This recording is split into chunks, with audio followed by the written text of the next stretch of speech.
Pakistan veteran allrounder Shoaib మాలిక్కు ఊహించని shock తగిలింది.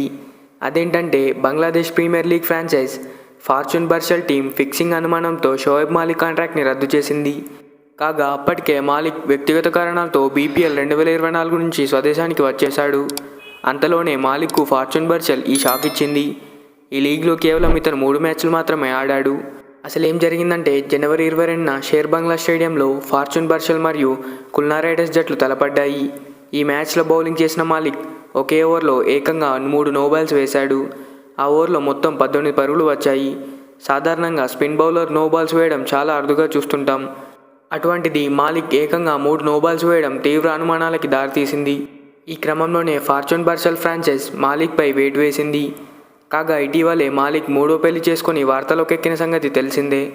ఇండియన్ టెన్నిస్ స్టార్ సానియా మిర్జాకు విడాకులిచ్చి పాక్ నటి సనా జావేద్ను మాలిక్ పెళ్లి చేసుకున్నాడు. మరి షోయబ్ మాలిక్ నిజంగా ఫిక్సింగ్ చేశాడా లేదా మీరేమనుకుంటున్నారో కామెంట్ చేయండి. ఈ వీడియో నచ్చితే ఒక లైక్ చేయండి. Thanks for watching. మరిన్ని ఇలాంటి వీడియోస్ కోసం మన ఛానల్ని సబ్స్క్రైబ్ చేసుకోండి.